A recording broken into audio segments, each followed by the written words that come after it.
We're authentic, we're who we are, and that doesn't change once you get here. We're the show, man. Like, we're the best team in the state. That's not gonna change. And when this place is rolling, it's different. I don't know how someone wouldn't want to come here. Take out the NIL, take out the cars and the flashy stuff and the uniforms and all that crap. What does it really boil down to? It's the people within these walls that are gonna have your back no matter what. It's hard to leave unless they force you to leave. It's not just about ball, it's about life after ball, and we're developing young men into good fathers, good husbands, all those kind of things. Like, that stuff matters. To me, that equates to good football players. And I'm getting goosebumps talking about it. In that stadium, on a night game especially, I'm not saying others aren't, it's different. It is freaking different, dude. Tailgate Talks is proudly presented by our title sponsor, Greens Beverages, South Carolina's go-to spot for all things beer, wine, and spirits. Whether you're stocking up for the tailgate, the back porch, or the big Gamecock win, Greens has the best selection at unbeatable prices. Visit greensbeverages.com to find their nearest location. They have a ton of them, and load up before kickoff. Big cheers and even bigger victories this fall. Thanks to our friends at Greens Beverages, who've been keeping Steven and I hydrated since 2007. All right, Gamecock fans, this season we're raising a glass to bold flavors and even bolder conversations.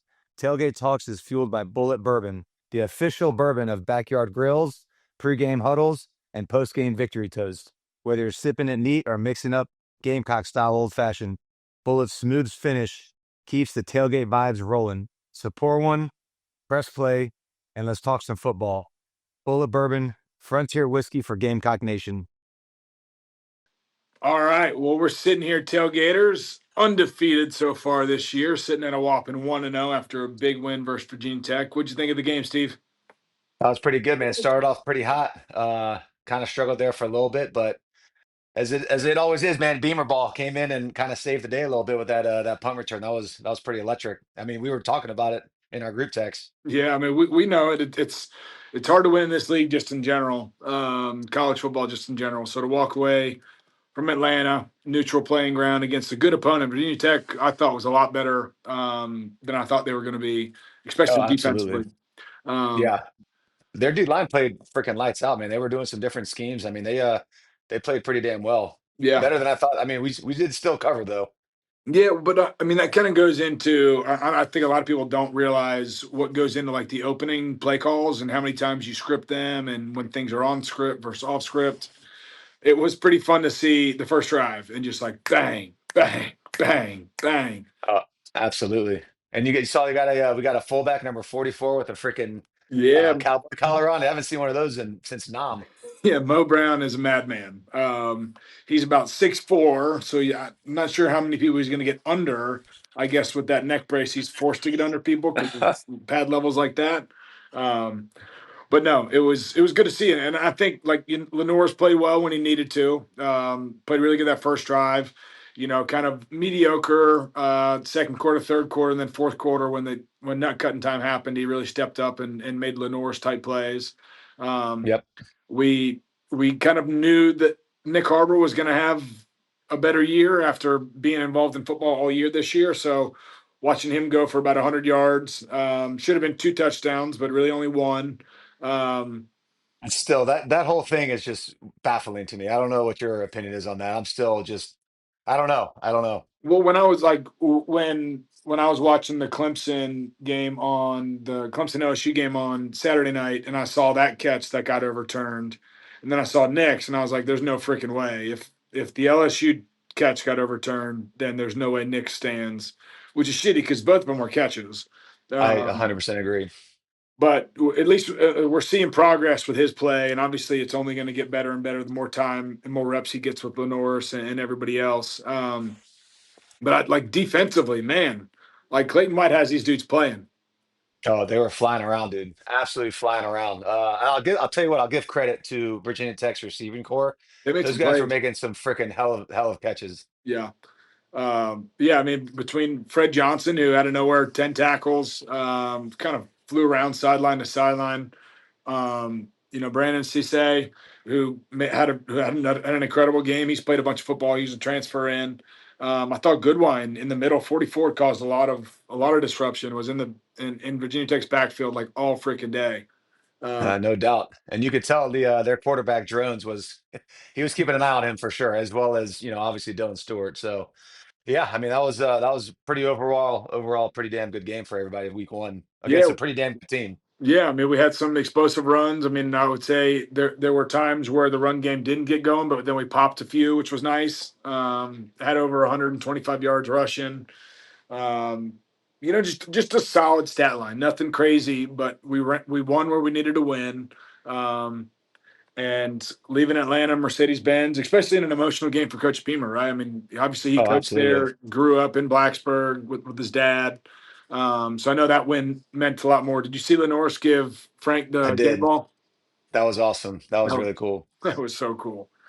I'll Um, tell you what, man, I feel a lot better after this week one's win as opposed to last year's week one win over ODU. yeah, And I I feel mean, like shit, we should most have. of the Gamecock Nation should. In a way, I mean, barely beat ODU last year Yeah. in a game that was ugly. I mean, I can sit here and tell you I was skeptical on the team last year after that first game, but this year, just seeing like kind of the culture and the trend and how big we are, how physical we are. Lost a lot of guys in the defense, but defense played lights out. No, I think we're in for a great year. Yeah, I agree. I think it's only upward and forward from here. So we just need to put it to South Carolina State, this coming weekend. Yeah, keep them going. And how about the boys in the upstate? I mean, they play an SEC game and they lose an SEC game. I'll admit it, man. I was wrong. I bet Clemson and I doubled down throughout the entire game. Like there's no way Clemson's going to lose this game just because LSU hasn't won what is it, 5 straight season openers. LSU's good. Uh LSU's damn good. Yeah. And that was pretty wild to watch. But yeah, I'm happy I lost the bet. Yeah, I mean, coming week 6, I mean, if we play as we should play, and they play as they should play, week 6 is going to be a pretty big game right there in Baton Rouge. Oh yeah. But leading into this episode, I mean, I think like pretty cool. We saw all these guys play well. New guys, old guys, young guys. Like the roster is kind of a mixed bags of everything, right? We have some transfers that came in and played well. We have some high school kids that are developed. We have some high school kids that came in and played right away. The guy we had this week, Darren Usher, is a huge part of this because he's essentially the GM of the Gamecock football program. Pat, that is an excellent transition there. Well done. Yeah, well, I mean that's what I'm here That for, was right? good. You're the chaos. I'm the coordination. That was well done though. But yeah, 100%, man. I mean, having that interview and getting to talk with him was, I mean, he explained a lot of stuff that I had no idea the ins and outs of getting transfer portal guys, having guys that exit, getting into the transfer portal, uh, and just the money and the agents and everything else you got to deal with nowadays. And the parents, the family, the extended family, everything about it was pretty eye-opening, for me at least. Yeah, I mean you got to think he's going through contract negotiations. He's negotiating an NIL contract with a salary cap that has. I'm sure they put a valuation on each position. So each position has a pool of money that they can distribute out, and obviously that's going to get changed based on how people play. Um, but how he's able to kind of create the roster and the blend of recruiting high school kids versus recruiting transfer portal kids and recruiting the kids that are in the building currently because you want them to come back. And retention is Right. a big thing with obviously Coach Beamer and the culture that he's building.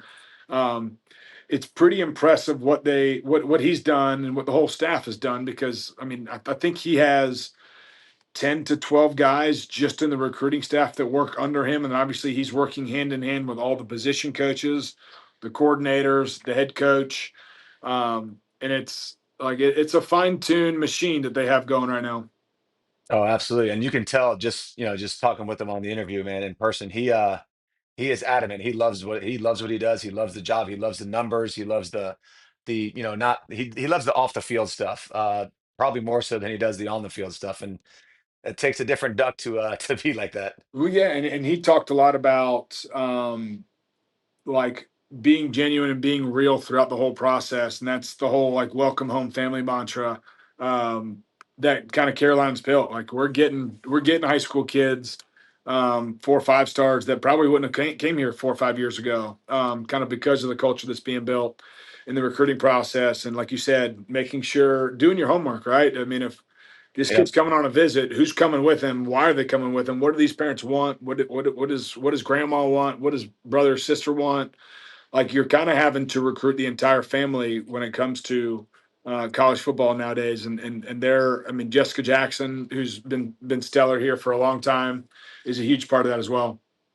Yeah. No, I mean, it is a full-time operation there with this whole NIL and transfer portal situation. So tip of the cap to the Darren Usher, man. I mean, he's killing it. Obviously the roster that he's built over the last few years that he's been here, obviously the help of or the Coach Beamer effect obviously helps. But yeah, I mean, it's a hell of a roster, and I mean that's why we're in the top 10 right now. Yeah, I mean, like, if Gamecock fans, I'm sure you guys all are interested in stuff like this, but if you want to kind of get a peek behind the curtain of what happens day in, day out, Carolina football, recruiting kids, kind of it all, like, this is a great episode for you to dive in. And Darren's a rock star. He went to South Carolina, left here, went to Georgetown, Auburn, Boise State, Oregon.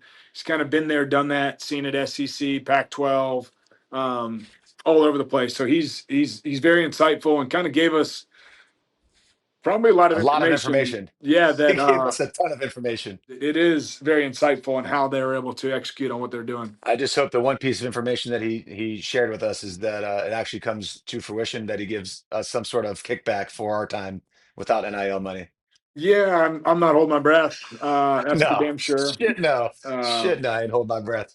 but either way, I'm excited to watch the rest of this year. And obviously, you got to take it one week at a time. So South Carolina State this week is a big matchup for us. It's a chance for us to play in front of our fans here, in front of Willie B, and really start to make a name for ourselves in what college football is going to be this year. And you really do that by kind of enforcing yourself on an opponent, especially in your own home stadium. Yeah, absolutely. You know, kind of get these guys, especially like guys like Norris and Nick, kind of get them out of the game in the second half and let the backups kind of get some game reps, man. That's kind of that's how these games are supposed to go. So Yeah, let's hope that happens. second half of these games, you and I were talking about what we were going to do after the game and what bar we were eventually going to be going to. Oh, absolutely. And we knew where we were going to end up. Thanks, Brian, Village Idiot. You know it. Yep, absolutely, man. But I'm looking forward to it. And again, guys, this is a great episode. You know, tune in. It's awesome. All right, tailgaters, we are here with Darren Usher, who kind of doesn't get quite the recognition here that you should get, but you're kind of behind the scenes, growing the roster, developing these players, doing a lot of really cool stuff. And you're coming on your second season here. Yep. And not to mention, you're a Gamecock grad. That's right. So you were here, Yep. graduated in 2009. You worked at the university for a couple of years back in the day. Yep. Tell us about what it means kind of being back here in the Garnet and Black. Everything. It means everything. Surreal moment. Sounds cliche, but this is my dream job. It never thought that however long ago that was, 13 years now, Yep. that I would ever make it back to this position. But that was always the goal, was to get back here in some form or capacity. And even when I was an undergrad, that's all I wanted to do. Yep. So I interned just to get my foot in the door. My first job ever was putting the towels out in the student section. Back then, it was just the student section that had the towels. Yeah. But I was putting them out there in the heat pregame way Yep. before anyone even got to the stadium. You helped to get rocking. It helped That to was get part- rocking, That was part of the growth, right? Yeah, yeah. And so super humbled to be in this position now. And there's nowhere else in the country I'd rather be. Yeah. Well, talk about your kind of journey after you left Carolina. Where'd you go? What'd you do? How did it kind of full circle get you back here? And then obviously Beamer calls and hello. Yeah, I was already on a plane. No, so from here, I really wanted to get my master's degree. I thought that would just elevate, especially from what I learned here in the Sport and Entertainment Management program. I went to Georgetown, so I'm from Northern Virginia. That's a good education. Yeah, so I was living at home, man. I was slumming it in my parents' basement, commuting every day. Yep. So practice at Georgetown. I worked for the football team there. I was a GA. Practice started at 7, but DC traffic is like 2 hours. So I lived 12 miles Brutal. off campus. So it would take me 2 hours to go 12 miles. So I'd have to get up at 4 because I ain't showing up at practice, as y'all know, at 7. I would get ripped for that. Early. And I had to do everything. So I was the video coordinator. I did the scripts for practice. I also broke down the tape and did recruiting and travel, right? So it really taught me like what Work ethic and like also about like all the different aspects of football, like what all goes into it. Yeah, 100%. Kind of like what I liked and didn't like. So I did that for 2 years. While I was doing that, I was applying to jobs because I was like, I don't want to do, be this GA forever. Yep. And it's a FCS school, and there, you're like third fiddle behind the, men's basketball, women's basketball, soccer, lacrosse. I mean, all this stuff there. But it was awesome experience. Learned a ton. I applied to 84 jobs, and I have a folder still on my laptop at home of every school that I made a folder to of where I applied to. Yep. Right, I got a call back from 4 schools. I won't name the other 3, but the one that called me back first was Boise State. Yep. And Brian Harsin had just gotten the job there from Arkansas State. Yep. They were looking for what they were calling a football ops coordinator. No one really knew what that was. It was kind of like duties as assigned. I was basically just like his guy. You know what I mean? Just Go doing fix it. whatever. Yeah. Go get some coffee. Okay, yes, sir. Go get Subway. Yes, sir. Host this recruit. Yes, sir. It was a smaller staff, and I'd never been out to Boise, Idaho. I mean, I didn't even know where Boise was. I didn't know it was in Idaho. It gets cold right? as hell there. And I just knew the blue field, Yeah. right? Smurf turf, man. So I took the job sight unseen. I made $24,000, and I thought I was the freaking man because it was the first time I had ever gotten paid. So I had 9 unpaid internships before that. Yeah. And I was getting a GA stipend, but that was nothing. That was just to live, and I was living at home saving money. Yep. So I did that. And then I knew I wanted to get into recruiting. Yep. All right. And obviously, my best friend here my roommate here at Carolina was super, super into recruiting. Right. And he's the one that kind of got me into it all. And then my best friend from home ended up playing at Virginia Tech, ironically, for Coach Gray and Coach Beamer, and Coach Beamer's dad, obviously. Good connection. Got drafted in the 7th round as a safety for the Tampa Bay Bucks. Cody Grimm, his dad is Russ Grimm, Hall of Famer for the Redskins. So that's how I first got into it. Then here, my buddy super got into it. So I always knew that's kind of what I wanted to do.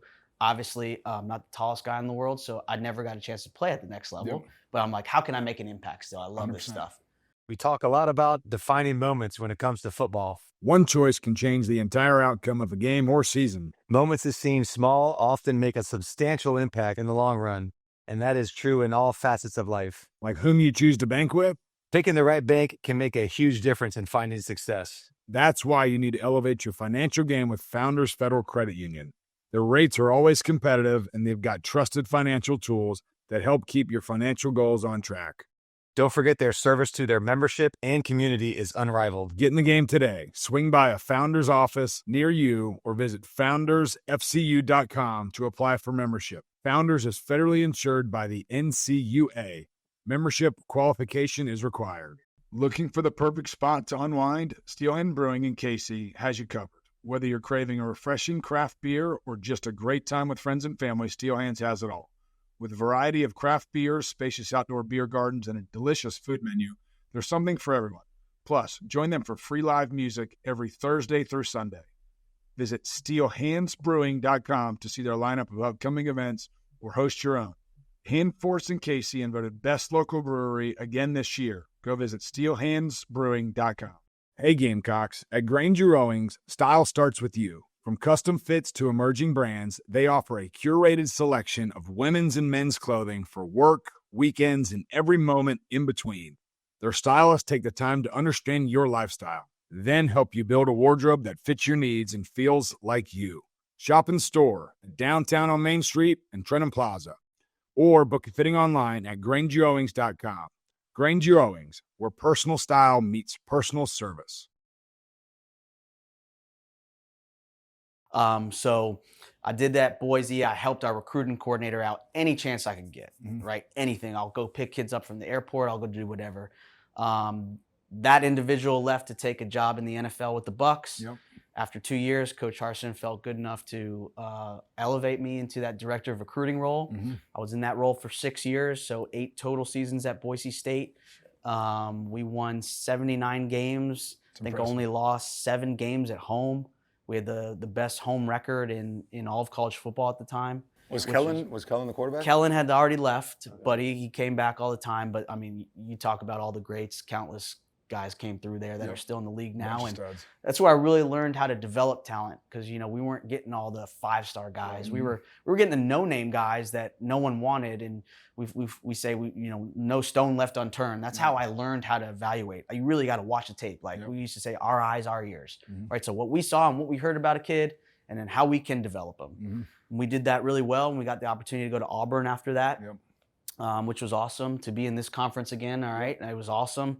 We were there for 18 months, and I saw the other side of this business that unfortunately is a part of it, but it was a great experience. I wouldn't trade it for the world. And even though it was some of the worst times of my life, it was also the best because I learned. Yeah.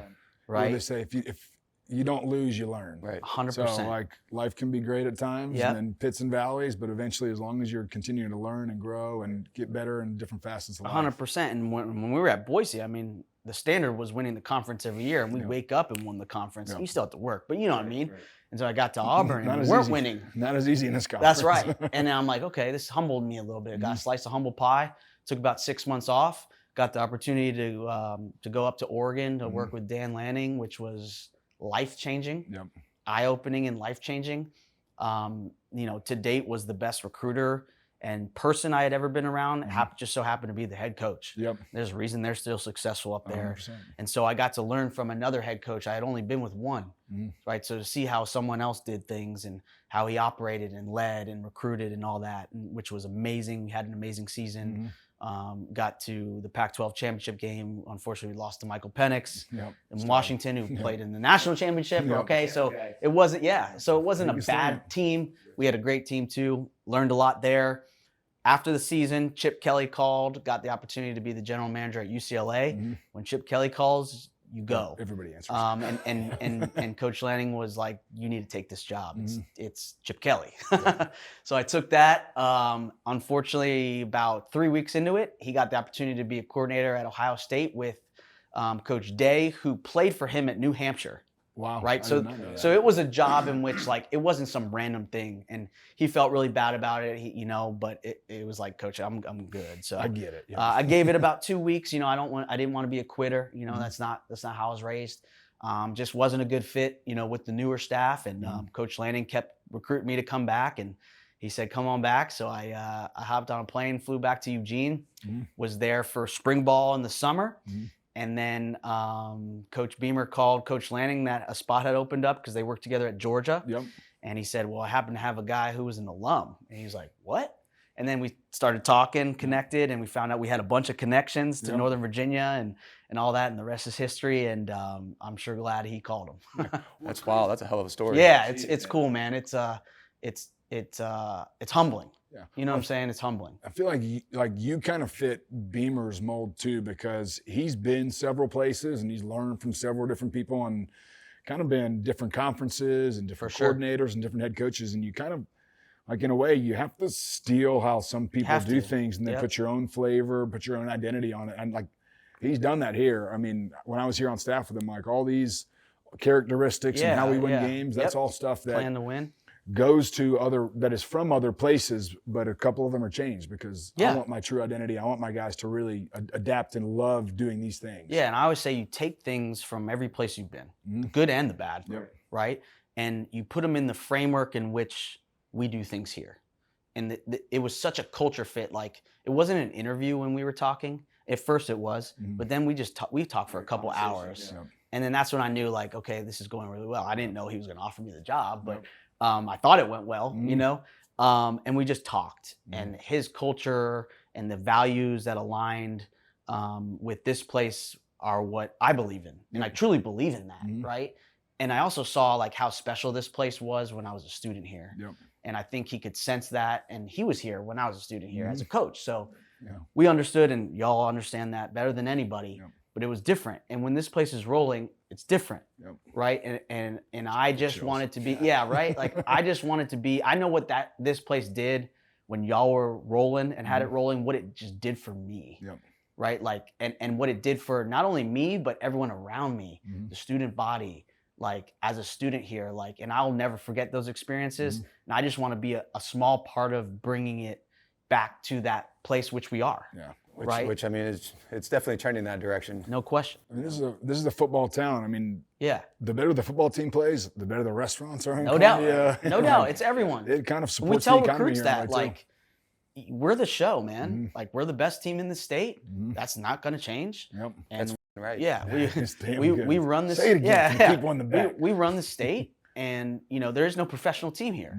We're treated like professionals, and our guys love that. They embrace that. That's the coolest part. You feel like you're ingrained into the community here, which I think is super unique and special. And it's unique to the SEC one, but it's unique to Columbia. Right? And you have the best of both worlds here, right? It's a state capital, so you have all those things, but it's also a college town where football is king, and like, I don't know how someone wouldn't want to come here. Charleston, Greenville, like you can kind of hit everything. It's all within an hour and a half here. And then you walk in this building, and it's different, and that's what people tell us It's a hell all of the a lot time. different than it was when Well, we had that. yeah. I think that today. I was like, every single time I come here, it's like, what? Something's new. Something's There's got that, improved. but it's also like, to me, it sounds cliche, but like I'm such a firm believer in this. It's the people, man. Like, because nowadays the culture he's built is and we were talking off camera, even like, how is it different? Like, everyone's got cool facilities now, but it really goes back to the people in the building, and like, because y'all know it's hard. College football one is hard. SEC is the closest thing to the NFL, and every day is a freaking grind. So if you don't want to do it, this is going to be really hard for you. Right? And you are going to struggle. If not, you shouldn't be playing football. Like, that's part of it. The struggle is part of what makes this game beautiful to me. But if you don't want to be around people when you're struggling, or this ain't the place for you. Yeah, gotta dig yourself. I mean, Right? you Like- need other people to rely on to get you out of those dark times, because you're gonna face them in some way. shape, or Yeah. form. Injury's gonna happen. Your play's gonna dip a little bit. Like it is. off the field issues sometimes. Yeah. Really? Oh, We were neighbors apparently. You know exactly. I do. But I mean, adversity always punches you in the face, and it's how you respond you to respond. it. And there's a lot of seats in this room, No doubt. and in the right culture, you have 100-something brothers that are getting you out of that time. That are picking you up. So. And y'all know you're the ones that have to come in at 5:30 every day. Who do you want to see? I always tell kids and their parents when I meet with them. Who are the faces that you want to be with when you kind of don't want to be there, or you're having a bad day? Do you want to be with this other school, or do you want to be with these guys? It's up to you. You guys know the answer to that. Because take out the NIL, take out the cars and the flashy stuff and the uniforms and all that crap. What does it really boil down to? It's the people within these walls that are going to have your back no matter what. Right? I think for some people though, the NIL can kind of put lipstick on the pig It and can. drown But I will say this, Stephen, is like, we have that too. Oh no, Right? yeah. And I want to make that clear to everyone. Like, we're going to be aggressive with it. And but here's the good part. We're going to give it to guys that we think deserve it. I mean, right? I think we deserve a little bit in I mean, back pay. Hey, I'll get my high five. You get your if high I five. could, Let's move the hell on. We could go talk through some details after this, and maybe I could get you guys some little back pay. Yeah, we're talking. I'm glad we lined this thing up. But talk about kind of like you harped on it a little bit, but the culture, and when you go to recruit guys, like you could be the greatest talent in the world, but if you don't fit who we are, like it's going to be an uphill battle from day one. So I know that, I mean, we're getting dudes. Like we have a lot of great prospects in here, but we also have cultural fits. There aren't many guys leaving this place. No question. There's a lot of guys that want to come into this place, and I think that's a credit to the culture that Shane's built, the roster you're putting together, the guys in this room, the coaching staff. So talk about kind of the emphasis in the recruiting process, why that culture is so big. I think it's huge. So first you look, like I said earlier, with your eyes, your ears, right? If they're not a good enough player, we're probably not going to be talking to them, okay? That just gets you in the door. But honestly, that's a sliver of it, right? We're splitting hairs, like at this point. Like there's, let's just say there's two good players, right? And of equal talent. Well, then we're going to get around them. Then we're going to speak to their families and everyone at their school. And that's why when our coaches go out on the road, that stuff is so important.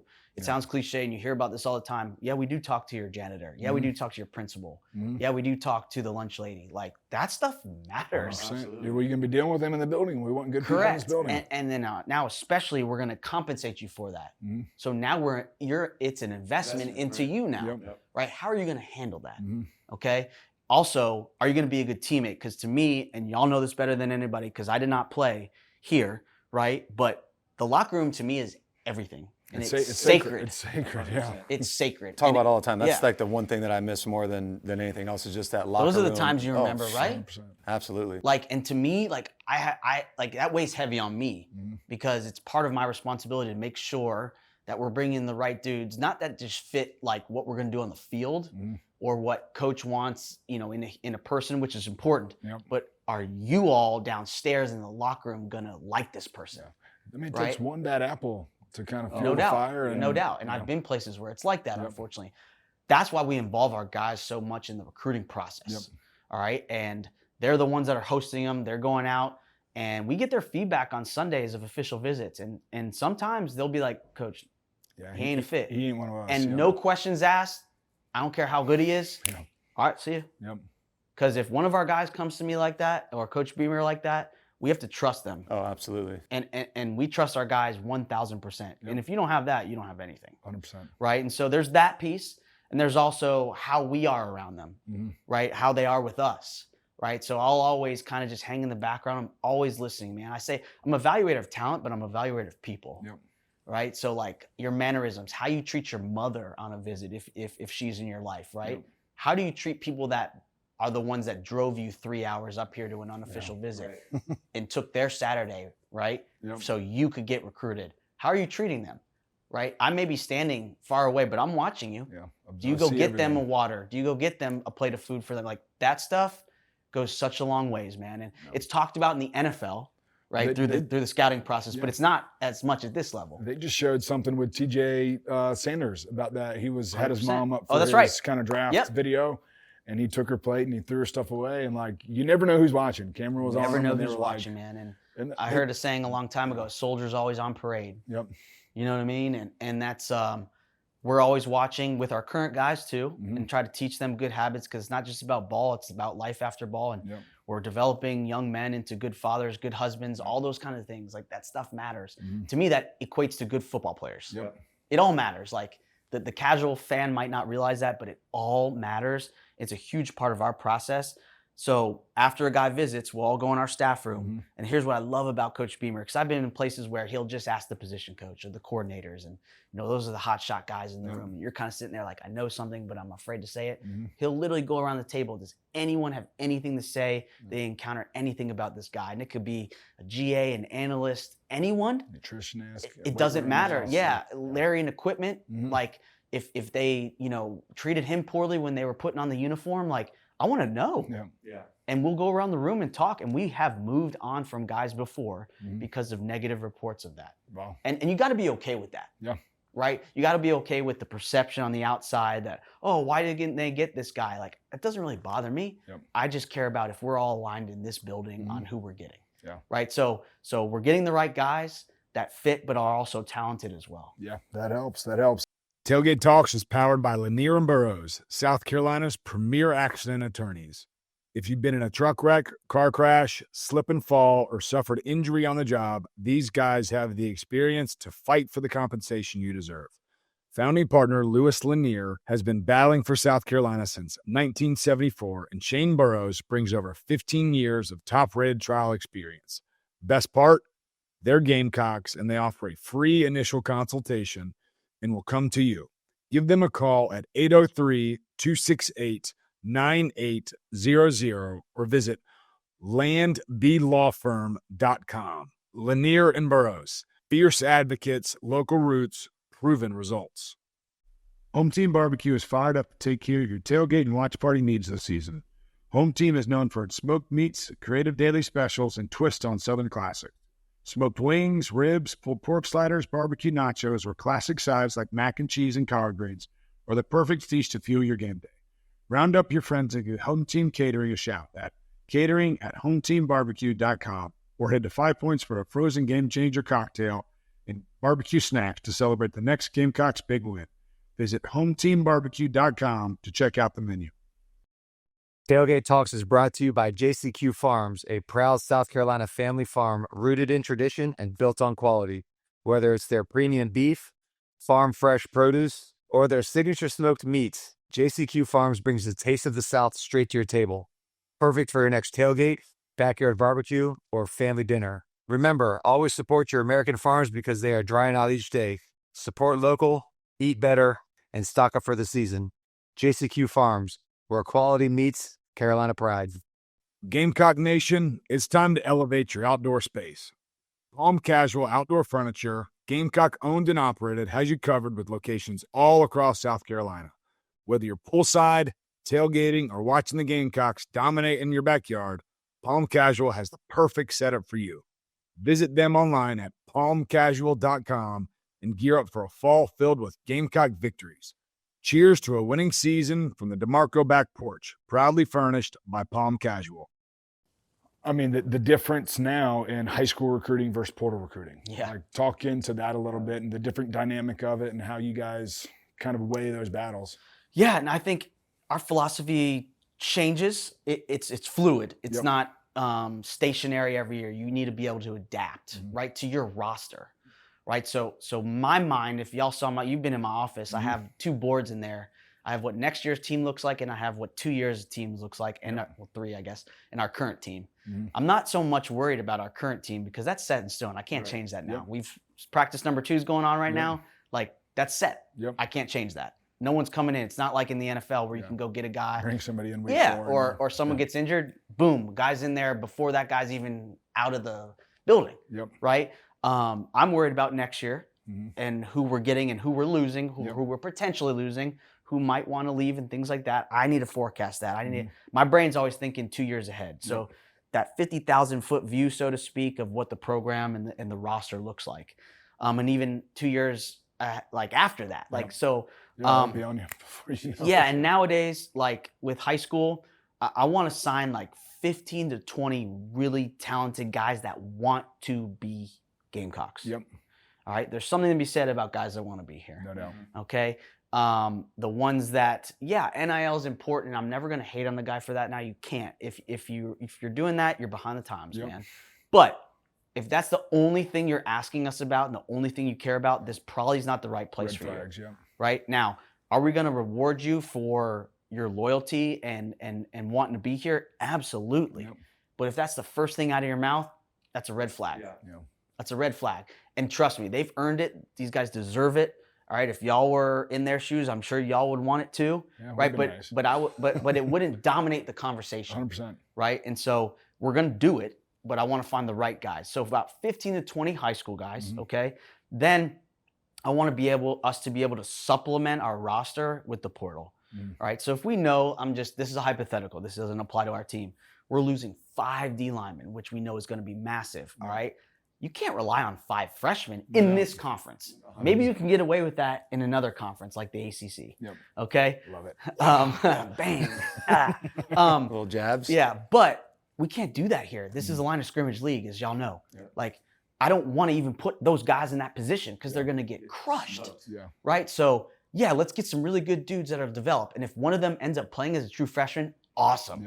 That's house money in my opinion. Can't bank on it though. Right. So let's supplement with the portal if we know that. Let's go get some guys that have played Power 4 college ball or they're at G5 or whatever they're calling it now that have played a lot of football. Like, let's get those guys in here. I mean, it's the SEC has always been a grown man league. 100%. You win games up front, and obviously the skill players kind of get more of the attention. But the trench work is that's where it's proved. Totally, and I think that's where you've seen even before I got here, the recruiting has started to pick up in the trenches, right on both sides. Coach TJ and T-Rob, who you played with, like he knows what it's like. Oh yeah, like who better than someone that knows what it's like, not just in college football, but in this league. Okay. And so that needs to dominate that. You start there and then you branch out. And obviously it's the quarterback position as well, right? Which is ultra important. To me, I look at it as a triangle. Okay. You got quarterback here, left tackle, edge rusher / dominant pass rusher. Right. And you kind of fill in the rest. But the line of scrimmage applies to both those bottom ones. Right. And it could be a 3 tech that's just super dynamic as well, that you're going to get production from. Like a TJ Sanders is a perfect example of that. Right. And so we had to replace those guys. We did it with a mixture of high school and a mixture of portal. Right. So that's what we'll always kind of continue to do. But I may sit here this time next year and tell you something a little different. Hey, we're going to go super portal heavy. We're only going to sign 10 high school guys. Or we may go, this high school class is so talented, let's sign a little bit more. So it's going to change and adapt every year. And I think if you're not and you're just stuck in your way, you're doing something wrong. And that's what's so awesome about Coach is we have these conversations. Do you see the portal and NIL? I know Trump, did you see what he was talking about? They want to do something with the NIL, and they're going to put some sort of, the government's going to get involved. Do you think that the NIL and the transfer portal is going to somehow get regulated? Because it's, I do. Truthfully, it is like the Wild Wild West. It's the Wild West now. I would like to see some sort of standards that we get to, and I would say anyone in my position, regardless if they're A&M, Alabama, Georgia, and I've talked to all those guys. We have a group chat actually where we talk about all this stuff. I mean, you guys are learning it all together. You're getting new stuff every week. It's the same, and everyone's got the same issues. And sometimes, you get in our little bubble here, and you think it's only you that it's affecting, and fans or people that follow might think it's just us. It's everyone. Right? It's the it's every Alabamas level of the world. too. I mean, it's every level, and everyone has the same issues. I got a buddy that's the coach, office coordinator at Delaware, and he's the same thing. He's like, dude, this transfer portal, I can't even share practice tape with my players because for fear that he's going to send it to you and be like, hey, I'm pretty good. No question. Yeah, look at and that happens. 100%. That stuff happens. So I would like to see some regulations. I think. Here's what I think we need. We need people on the inside to help with that. Because right now it's people that haven't been in our shoes, and they're not, as I call, boots on the ground, so they don't necessarily understand the things that we go through. So to identify a problem, you need to know what the problem is. Well, they just hear about people complaining about it. But, okay, what are the positives? What are the negatives? And how do we meet in the middle? Right? And so I really do think we'll get there. I think the market right now, it's just like anything. It'll adjust itself. It was crazy and it was wild, wild west because you had all this coming in at one time. It'll adjust itself here in the next couple of years, I'm hopeful. But if it doesn't, we'll adjust. I always say adapt or die, but we're going to adapt because I don't want to die. And this program is on this way like this. And we all, trust me, we wake up every day where we're not going like this and we're not plateauing. Like you can't. It is. In this league. No, you can't. But the world is, at this point, you're not just recruiting player. You're recruiting player, you're recruiting high school coach, you're recruiting mom and dad and cousins and uncles, and they all have agents, and they might have a financial advisor already in place. That's right. Like, you are having to, like year one, how big's the recruiting staff? Like, how big's the stretch that where you can kind of contact all these people? Yeah, so we call it the sphere of influence. And so the prospects in the middle and kind of everyone around them in their circle, right? And we want to touch everybody in that circle in one form or fashion. And it's not just one phone call, it's constant. And I think I'm getting tired just even thinking about that. Jesus And Christ. the ones that do it the best are going to win out in addition to the other things. But it's all relationship based, right? And that's any business. People always tell me, like, how do you get recruits? Relationships. It's like, how are y'all successful in your jobs? Relationships. Like, how are you guys doing this? Relationship. Like, it's everything, man. Like, that's why I try to teach our guys too. Like, just because you're on a football team, you can't just be good at football. You got to have good relationships too that are going to carry you right throughout, forever. your life, right? Columbia is a big network. I mean, there's a lot of people out here football that will eventually hire these guys. Football will end, as y'all know better than anybody, before you want it to. 100%. Very rarely do you get to end it on your terms, right? I was close. You were dang close. You were dang close, and that's like special. But that goes to how special you were, both as a player and as a person. But you also made great relationships to where you can come back here and everyone knows who you are. 100%. So if you treat people poorly when you're here, you're not going to be allowed to come back. No doubt. You know what I mean? And this is a small town, so to speak, in the terms of how it's operated. It's a big city, but word travels fast. This is a loyal ass town. 100%. You do right in this place. I mean, you look at like the Carry-On Joiners, like the Luke Doty's, like I mean, even like us for God's sake, because it's care. I was merely just a fullback here, 2-star prospect, pretty good player, but not great. But the relationships and kind of being remembered for who I was as a captain, leader, like all that stuff carries so much weight. And I mean, hopefully all these guys listen to it because we're just too slappy. No doubt, yeah, but y'all never have to pay for a meal or a drink in your case.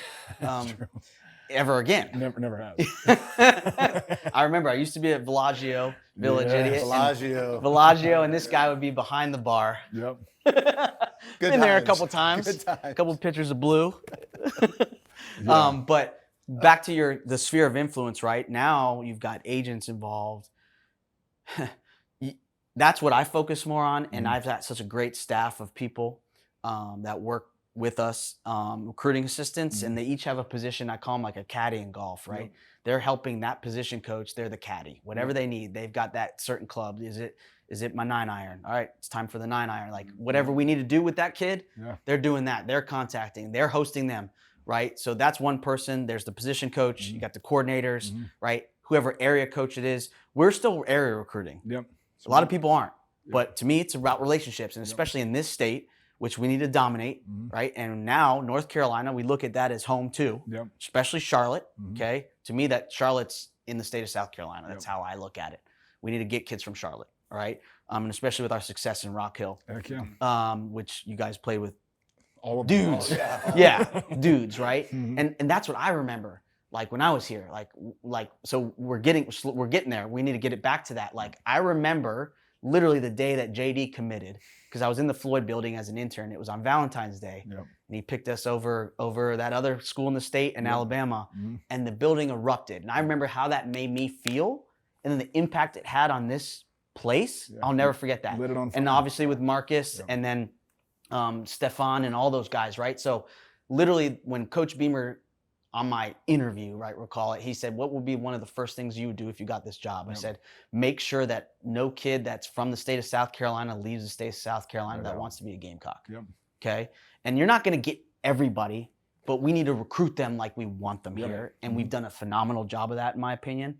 So you need to build those relationships. So you got position coach, area recruiter, our recruiting assistant, me, Jessica Jackson and her team of gals that do a phenomenal job on campus when hosting visits and making them feel welcome home is not just a saying, that's like feeling, right? When they walk in the door, right? You have all those people, okay? You've got Coach Beamer, who's relationship-based head coach, right? He does a phenomenal job of that. Like he's a cheat code for us, right? The best programs I've been around, the head coach is the primary recruiter for everybody, right? Because you're playing for him. Yes, T-Rob is coaching you every day, but it's Coach Beamer's program, right? And he trusts T-Rob, so they're connected, right? And then you have everybody else in this building that you come in contact with daily, and that's what we do such a great job of here. Yimmy in nutrition, he's going to be a big part of your life if you come here. So you need to have a relationship with him, right? So, and countless others, right? That, you know, I'm not trying to leave anybody out. Demo and Wheezy and all those, there's so many people in this building. Everyone in this building is focused on recruiting. And that's what makes us special here. That also breeds a really good culture, but everyone is somehow getting in contact with somebody in that sphere of influence. And it's not just, like I said, one-time thing. It's ever evolving. And this is not just a, hey, we're going to come in late like some other school and offer you. Like we're built over time. We want to be in early with guys and build relationships and trust, right? Because you're going to send your son here potentially, you know, if you're a parent, and you're going to drop him off, right? And if you're not from the state, or you know, even if you are, he's here with us, right? You're not going to show up every day. You wouldn't want your parents showing up every day. You know what I mean? Well, so I mean, I was going to finish this with give us a recruiting pitch online, but you've already done that. Like, shit, can you offer me a scholarship? I got like 1 quarter left in me. I mean, I have like 6 games left. You can still sling it. No, I mean, but I would say like once you come here, all right, and we do a phenomenal job of getting guys here, and it's an easy place to get to. That's the other thing. It would be very hard for me to say if you were someone that walked in this building and met us that we aren't who we say we are, right? We're authentic, we're who we are, and that doesn't change once you get here. And our guys know that, and I think our best recruiting resource is our players, right? And not just in this building, but also out in the community, like. Y'all tell us what they're like. Like, if they're respectful young men, then we did our jobs, right? But they're recruiters for us too, not just when they're here, but everywhere in the state or even when they're traveling. Like, that's a reflection of our program. 100%. And even y'all are as alums. Like, that means a lot, right? So I don't know how you could walk in this building with all the resources that we have, just like everybody else, the conference that we are in, the head coach that we have, the coaching staff that we have, and all the resources that we have here, and not want to play here. And then, right, here's the kicker, in my opinion, the cherry on the top. When you walk across that street, and I'm getting goosebumps talking about it, in that stadium, it is unreal. On a night game especially, I'm not saying others aren't, it's different. It is freaking different, dude. And like, when fans think not showing up matters, not here, but you say that other place, oh, it doesn't really matter. It freaking matters. Oh, absolutely. And we have changed opinions based on what's happened in that stadium. Like, it's the best college atmosphere I've ever been a part of. And I've been in some freaking awesome places, man. Yep. Like, I've worked at another SEC school and a Big Ten school that had great atmospheres themselves. Yep. Doesn't come close to that. Well, what was the thing you posted? It was the second highest decibel level. Yeah. And I've been in Autzen. Yeah. But it wasn't, and they kept saying, oh, this is great. And I'm like, it's good. Don't get me wrong. Yeah. Well, I mean, it's good. It's not great. Yeah. When I was playing in the NFL, there were countless guys that played at the school up north, in this conference, even smaller schools that said, holy smokes, my least favorite place to play was Williams-Brice Stadium. Mark Ingram said that the other day on a podcast. Your fans are crazy. It's hostile. It's hot. Dude. Like, it just kind of brings the element and like, it's just completely I got football. Chicken skin, bro. Let me tell you, though, like, all right, so for me, it was like a surreal moment. So Akron, we opened up with, right? Yep. That was my first game back wearing this, because I came back when I was at Auburn and lost, which was like the weirdest feeling for me of my life, because I didn't know how to feel, right? And we lost, but it was a good game, but it wasn't the same. Coming back as a part of the staff was like a full circle, like, life moment for me. Like, and I'm not gonna lie, I definitely teared up. I'm not too proud to admit that. That's because you care. Yeah, man. Yeah. Passion, conviction. And I still do. And what's crazy, two nights ago, we had our first team meeting, report day. And I won't get into the specifics of what was said, and it stays in this room, as y'all know. Let me just say, like, I teared up listening to Coach talk. Yeah. Okay. And we've got something really, really special here. And no amount of money or anything like that would get me to leave this place. Yeah. That won't help for negotiations for me, but that's all those things. No, I mean, but that's it's real. It's real, man. Like, you know, that won't help me in negotiation. But we've got an athletic director too, which, you know, it now gets it. Yep. He gets it, man, and not that the others didn't, but he gets it. Like, in his role. Well, he's touched a lot of different places and different like, fields within the industry. He gives us what we need, man, and not that others haven't. I'm just saying, I've only really worked. Coach Tanner hired me, and I love Coach Tanner. And funny story, you know, I did the music at baseball. That's actually how I got started before I even worked in the Floyd building. No way. So I was an intern doing the music at baseball when we, my first year, we won the College World Series. So, like, I was just talking to Jackie Bradley the other day, because he works for SEC Network now. Yeah. I cut up his walk-up song. Like, I learned I made this program, I bought it, and we cut up music, because back then there were no, like, Spotify or anything like that. And it was Michael Jackson. So I would go down to the dugout and ask what they wanted, and I would cut up the songs for them. So I was the guy up there. I remember R was the Rooster Crow, F10 was Sandstorm after a home run. Yeah. So that's how I got started, and I started meeting people here. And here's what's really cool. In my role now, a lot of those same people are still here. Yep. Right? And that shows you about this place. People don't want to leave here. Yep. Right? No, and it's hard to leave unless they force you. Should leave. We wouldn't do that, Stephen, if you were here, man. The times have definitely things changed. evolve, but I remember working with Eric Hyman, but no, I made great relationships here, and it's really cool to come back, and they've embraced me, and it's cool to see, like, one of their own, and now we're working together, and that's what's really cool. And there's not a day I wake up, and this can go into my little recruiting pitch deal, and I mean this, though, like, seriously mean this, where I don't think about how do I improve this place. I want to leave it better than I found it, right? And I feel the weight of the world on my shoulders in a good way. It's not like a burden. It's more of like a motivating factor. Pressure makes diamonds. That's right. I mean, you say it all the time in pretty much every podcast. It's like, especially with the current guys, it's like, how do you leave the place better than you found it? No question, man. It's pressure's a privilege. Yep. Pressure makes diamonds, and I want to know when I'm sitting on my couch, 65 years old, watching a game, drinking a beer, that place is better because of what we did there when I was a part of the staff. And it's heavy burden because I went to school here, so that it just means more for me personally. But then also I find a sense of responsibility, not only to myself, one, in my standard I uphold of myself, but to the alums of this place that I went to school with, one, two, any alum of this place and anyone ever affiliated with this place, because I know how special it is for them, right? Around the world, right? So that's not lost on me.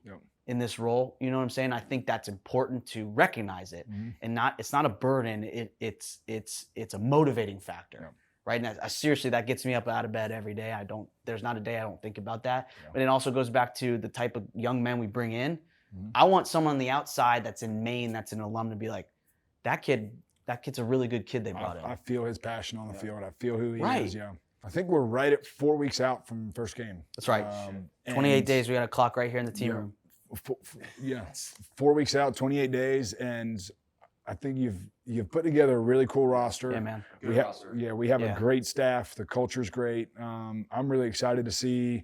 You see from week one, you'll see what they did from January all the way until August, and I'm ready. These guys have put in work, man. I think they had an amazing summer.